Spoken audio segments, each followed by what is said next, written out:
The hospital corridor was wrapped in the smell of disinfectant and silence. "I'm Emma." I stood frozen in front of the pediatric ICU doors. Inside, my 8-year-old daughter Lily lay sleeping. No, not sleeping, she'd lost consciousness. The doctors said she had a head injury and they were carefully monitoring her condition. It's been 5 years since I lost my husband to cancer, and Lily and I have been living on our own ever since. Working as a nurse at a children's hospital while raising a daughter hasn't been easy. But we were happy. At least, we would have been if my mother and sister hadn't been involved. Every weekend, I was forced to go to my mother's house. Cleaning, cooking, errands. And taking care of my sister Rachel's 3-year-old twins. I was an unpaid housekeeper. That wasn't all. Lily was also taken to her grandmother's house every weekend and made to look after the twins. Making an 8-year-old child care for 3-year-old twins didn't seem normal to me. But my mother justified it, calling it discipline. When I tried to refuse, my mother would berate me. She'd tell Lily, "Your mother is a cold person." Since my father died 8 years ago, my mother had become increasingly controlling. She told me that all of Dad's inheritance had gone to her. That's what the will said. So I had no rights to anything. But 3 months ago, a light shone into my life. I fell in love with David, a pediatric surgeon who worked at the same hospital.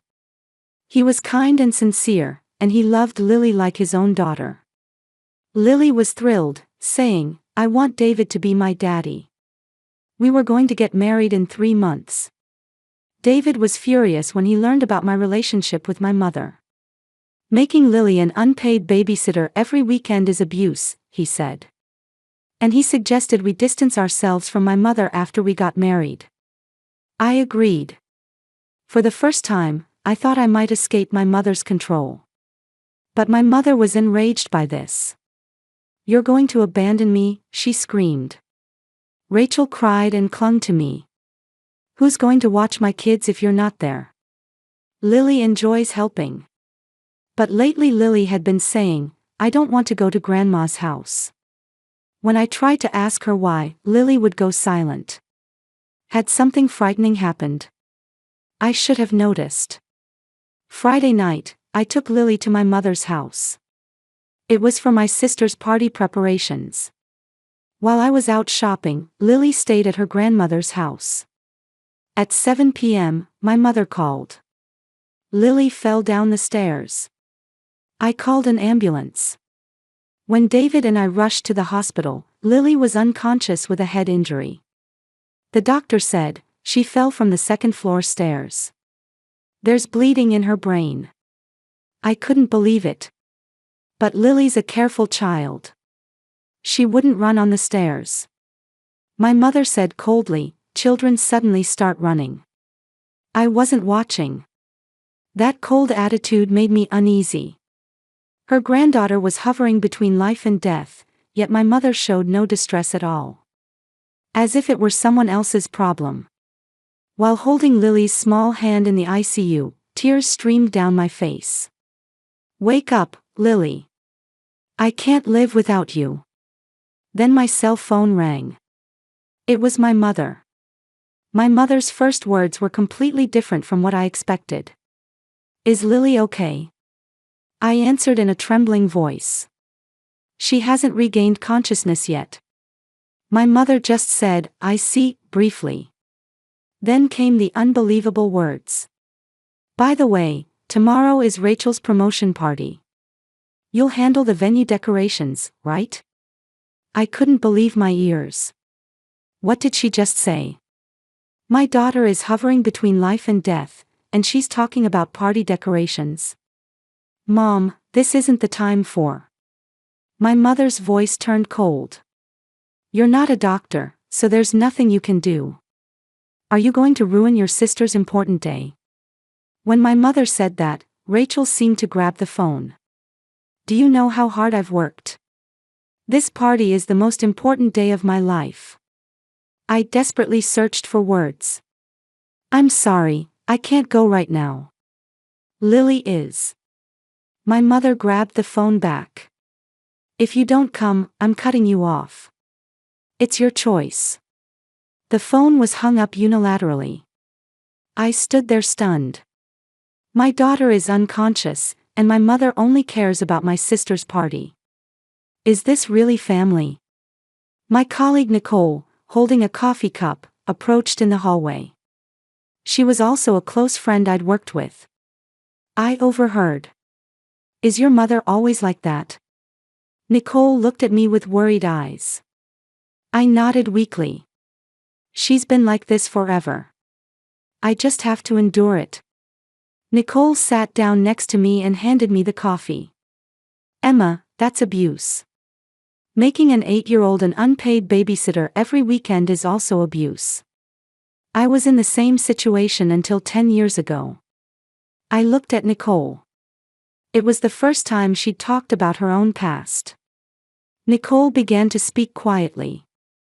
My mother was the same way. She controlled me and thought my life belonged to her. It took me 20 years to escape. But I'm glad I did. I'm truly happy now. Tears were about to overflow. But abandoning my mother. You're not abandoning her. You're saving yourself.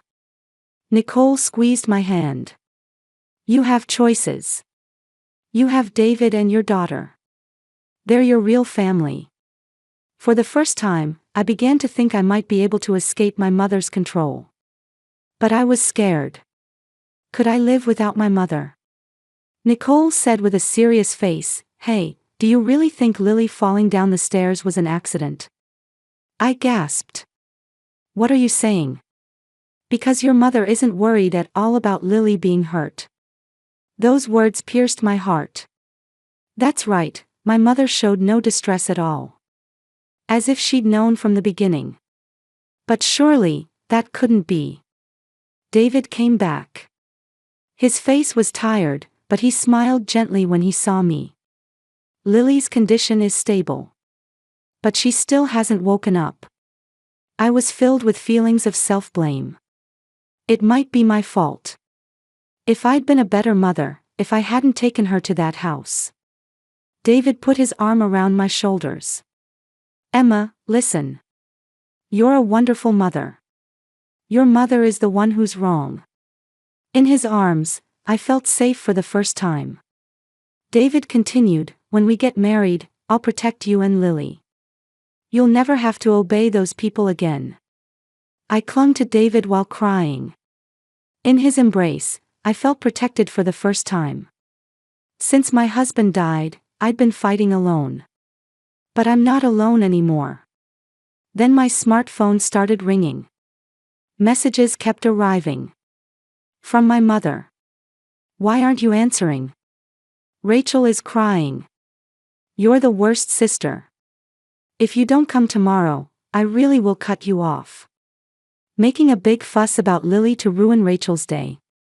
I stared at my smartphone with trembling hands. The messages wouldn't stop. Messages from my mother and sister filled the screen. My daughter is unconscious, and all they care about is the party. David took the smartphone from my hand. That's enough. Those people aren't family. He was right. This isn't family. If they were family, they'd worry when a daughter is hurt. If they were family, they'd understand my feelings.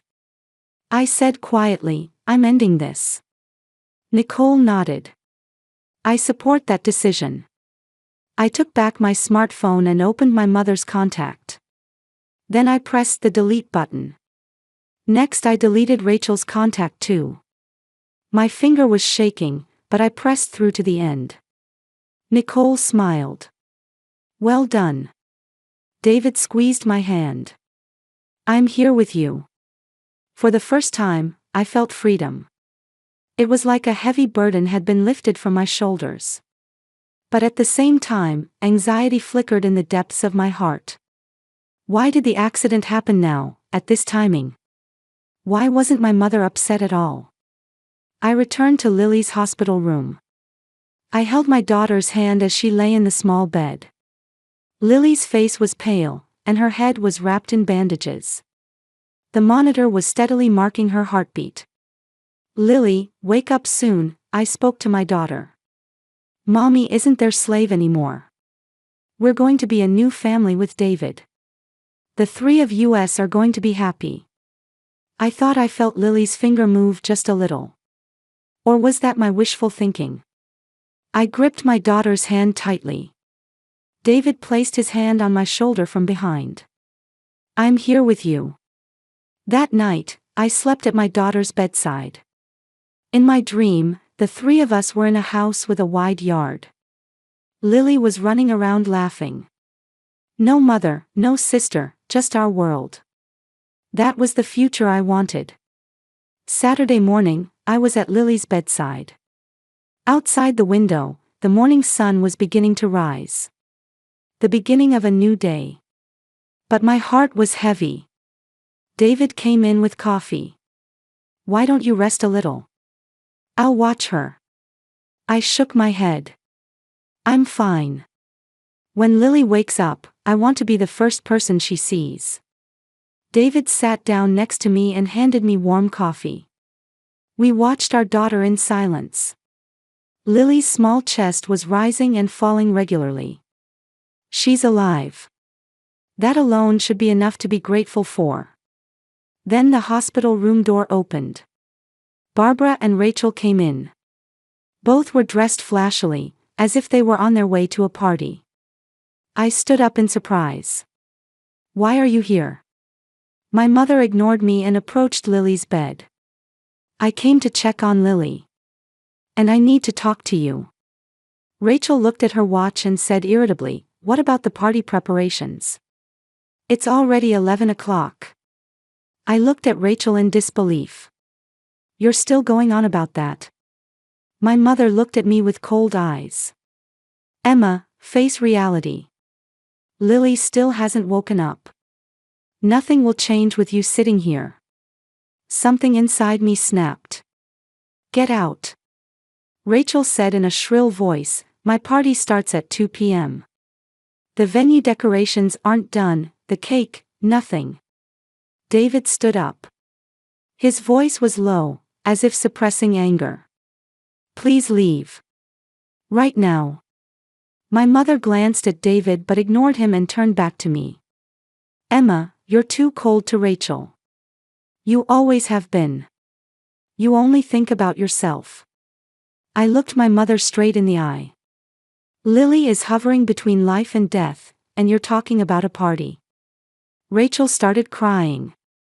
It was an exaggerated way of crying. "This is the most important day of my life. Do you hate me?" My mother crossed her arms and said, "That's right. You've always been jealous of Rachel." The anger that had been building up inside me for years was about to explode. But I said quietly, yet with anger, "That's enough. Don't ever come back." My mother's face stiffened. "What did you say? You're not family. It's over." Rachel screamed hysterically, "What about my party? 50 guests are coming." I answered coldly, "I don't know. Do it yourself." My mother's face turned bright red. "Emma, listen carefully. I'm your mother. You have an obligation to obey me." "Not anymore." My mother took a step closer. In her eyes was a mixture of anger and some other emotion. "Fear? Surely not. Don't be ridiculous. Do you know how much I took care of you? I paid all your tuition." I looked my mother straight in the eye and said, "That was Dad's inheritance, wasn't it?" My mother's expression froze for a moment. "What are you talking about?" Then Lily moaned softly. "Lily." We all rushed to my daughter's bed. Lily was slowly trying to open her eyes. My heart was pounding hard. "Lily. Are you okay?" Lily's eyes opened. At first they weren't focused, but gradually she seemed to recognize my face. "Mama." It was a weak voice. Tears overflowed. "Lily, it's Mama. It's okay, I'm here. My mother stepped forward. Lily, thank goodness. It's Grandma. The moment Lily saw her grandmother, her body went rigid. That reaction was clear. Fear. Lily started crying. Mama, I'm scared. I'm scared of Grandma. I hugged my daughter. It's okay, Mama's here. David said to my mother, please go home now. Rachel shouted, wait, what about my party? Then Lily, trembling, said in a small voice, Mama, I didn't fall down the stairs. The air in the room froze. What? I looked at my daughter's face. Lily continued while crying, Grandma pushed me. The blood drained from my mother's and sister's faces. David stepped forward. What did you just say? Lily continued talking while trembling. Grandma pushed me down the stairs. She told me to delete the photos, but I didn't. My mind went blank. Photos. My mother said hastily, this child hit her head. She's just confused. Rachel also shouted in a panic, that's right. It's a child's delusion. But Lily continued crying, I took photos with my tablet of Grandma and Aunt Rachel stealing Mommy's money. And then. I was speechless with shock. Stealing money. Photos. What is she talking about? But Lily's eyes were serious. She didn't look like she was lying. David started to leave the room.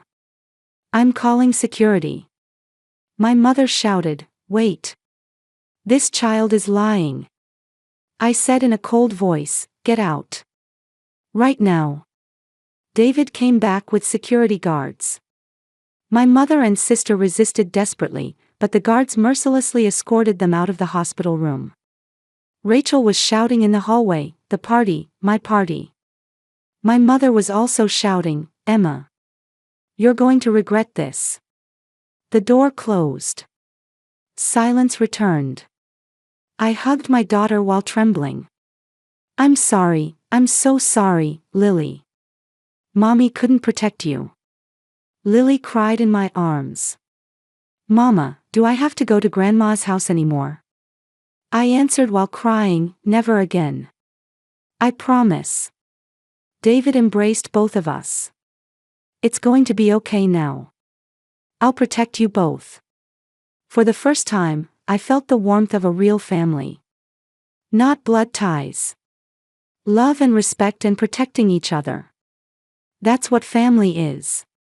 But Lily's words wouldn't leave my mind. The next day, Lily's condition was stable. The doctors said it was a miraculous recovery. But I knew. My daughter is a strong child. When my husband died, Lily supported me. Now it was my turn to protect my daughter. In the morning, the police came. A young female detective spoke to Lily in a gentle voice. Lily, something scary happened, didn't it? Can you tell me about it? Lily, holding my hand, began to speak in a small voice. On Friday, I was at Grandma's house. While Mommy was out shopping, I was playing with my tablet. The detective nodded gently. And then, Aunt Rachel came out of Grandma's room with some papers. They were both laughing. They said, Emma's money. So I took a photo. I gasped. What did my daughter see? Lily continued, then Aunt Rachel took a bank card and went out. I followed her. I took photos of her withdrawing money at the ATM, lots of money came out. The detective leaned forward. What happened after that? Tears welled up in Lily's eyes. When I got back home, Grandma was looking at my tablet. She found the photos. Grandma was really angry. She said, delete these photos. If you don't delete them, I'll delete you. I hugged my daughter. What had they done? I was scared. But I didn't delete them. Because I thought I had to show Mommy. Lily continued trembling. Then Grandma took me to the stairs. She said, "Don't tell your mother. Or else next time you'll get hurt worse," and then she pushed me. The detective's face became stern. "Do you remember anything else?" Lily looked up at me. My tablet, it's at home. The photos I took are there." The detective stood up. "That's important evidence. Let's go get it right now," David said, "but Emma's mother has a spare key to the house." Nicole came in from the hallway. She'd just finished her night shift, but came because she was worried about us. They might have already gotten in. The evidence might be destroyed. David said with a determined expression, "Let's go now." We rushed to the house. In the car, my heart was pounding hard. If the evidence has been destroyed. If it's dismissed as Lily's delusion, just as my mother says. When we arrived at the house, the door was open. I could hear my mother's and sister's voices from inside. Rachel's voice. "Found it. This is it." My mother's voice. "Break it quickly." I rushed in. "What are you doing?" What Rachel was holding in her hand was Lily's tablet. Rachel tried to hide it in a panic, but it was too late. "This isn't what you think," David said coldly. "We called the police." My mother approached me. "Emma, calm down. We can talk about this. We're family, aren't we?" I looked my mother straight in the eye. "It's too late." The sound of sirens approached. The police arrived. The detective came in and nodded when she saw the situation. "Barbara Miller and Rachel Miller, you're under arrest on suspicion of attempted child abuse and destruction of evidence." My mother shouted, "What? I didn't do anything." Rachel cried out, "Mom! Help me." But the police mercilessly handcuffed them both. The tablet was confiscated as evidence. The detective said apologetically, "The tablet has been damaged. We might not be able to recover the data." I was in despair. Without evidence, my mother and sister might escape punishment. Lily's testimony alone is weak. Children's testimony is sometimes considered unreliable. That night, we returned home. Lily was in condition to be discharged. After putting my daughter to bed, I sat down on the sofa. My body felt heavy with exhaustion and despair. David sat next to me. "Emma, didn't you set up cloud backup on Lily's tablet?" I gasped. "That's right. When I bought Lily's tablet, I set up automatic backup." I hurriedly opened the computer and logged into the cloud account. My hands were shaking so much I entered the wrong password twice. On the third try, I finally logged in. The moment I opened the photo folder, I gasped. All the photos were still there. More than 20 photos of Rachel using my card to withdraw $5,000 at an ATM. Looking at the dates, they'd been taken over the past 3 years. Why did Lily have so many photos? I see, my daughter had noticed all along. She just didn't know how to say it. There were also photos of my mother signing bank documents. Looking closely, she was forging my signature. A photo of my mother and Rachel toasting at a fancy restaurant. They were smiling, and on the table was a note that said, "Emma's money." As if they were enjoying a game. But the most shocking thing was the next photo. A photo of my father's will. The real will clearly stated in my father's handwriting, "All assets to my daughter Emma." Next to it was a forged will. "All assets to my wife Barbara." I trembled. My father had left everything to me. But my mother forged the will and took everything. David pulled out a calculator.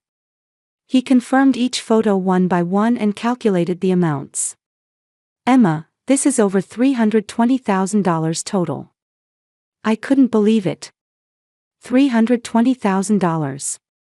Nicole looked at the photos and said, "And this includes your father's inheritance of $150,000. Will forgery is a felony." My tears wouldn't stop. What my father left for me. What he left for the future of Lily and me. My mother had stolen it all. The next morning, I submitted all the evidence to the detective. The detective looked at the evidence and became seriously concerned. This constitutes fraud, document forgery, attempted child abuse, and attempted murder. There's sufficient evidence. 3 months later, the trial began in court. My mother and Rachel denied all charges. My mother testified on the stand with tears streaming down her face. I love my daughter. I was just managing the inheritance for her benefit. The prosecutor stood up. Then explain this photo. On a huge screen appeared the photo of my mother and Rachel laughing at a restaurant with Emma's money. The courtroom buzzed. The prosecutor continued, furthermore, the defendant pushed her 8-year-old granddaughter down the stairs. The reason was to destroy evidence of their crimes. Lily's video testimony was played. Since she was a child, she didn't appear in court directly, but her pre-recorded testimony was played in court. Lily on the screen spoke in a small voice. Grandma said, "Delete these photos. If you don't delete them, I'll delete you."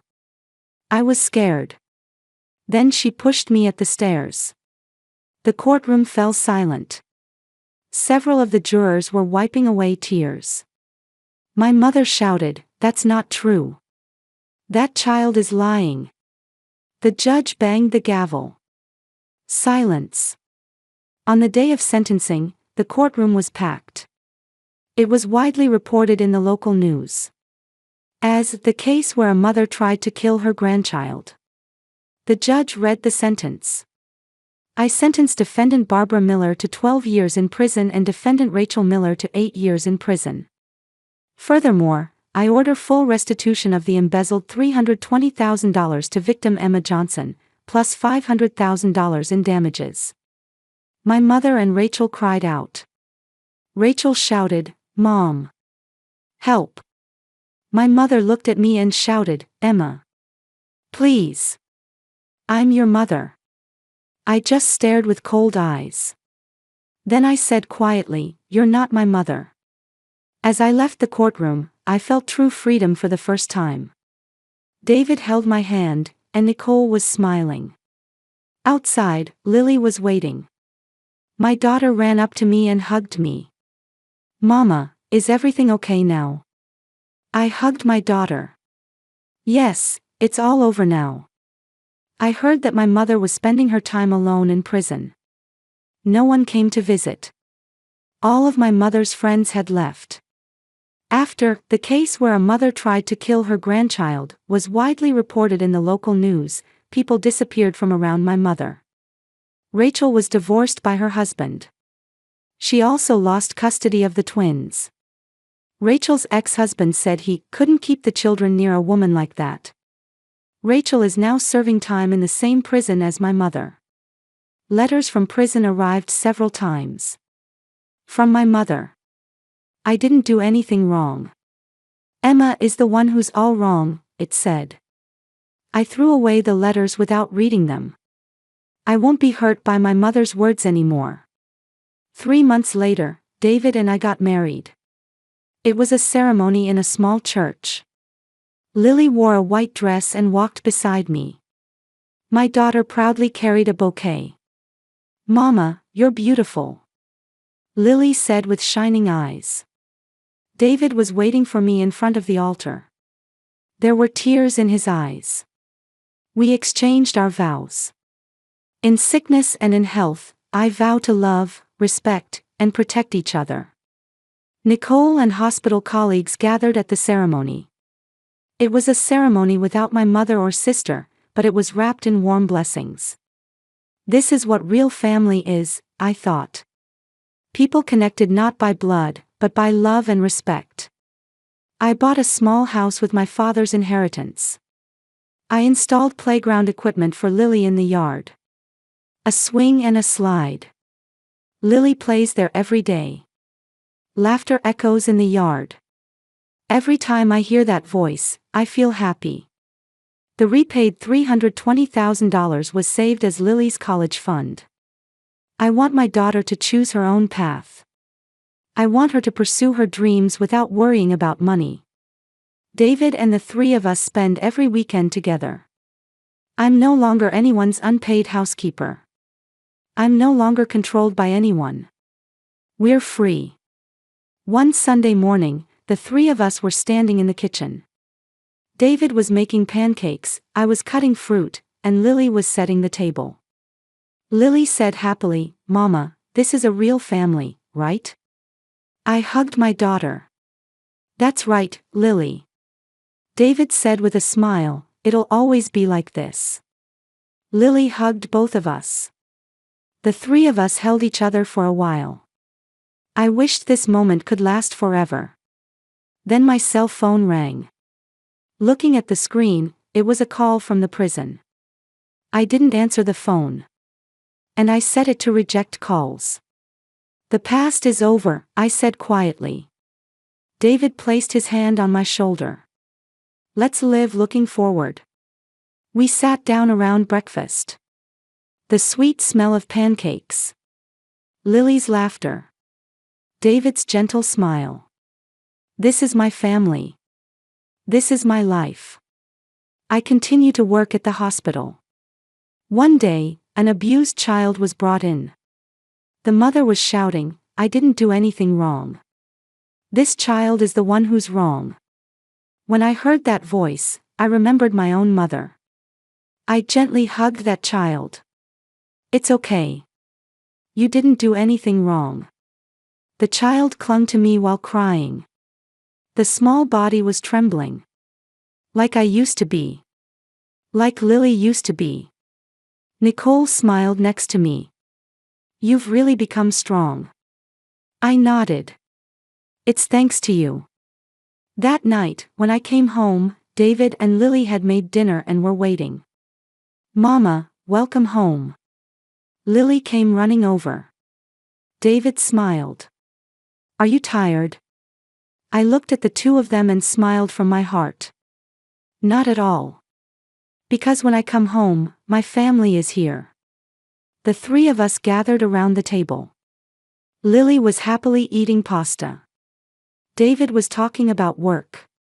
An ordinary day. But this is what's precious. I thought to myself. Real family isn't about blood ties. It's love and respect and protecting each other.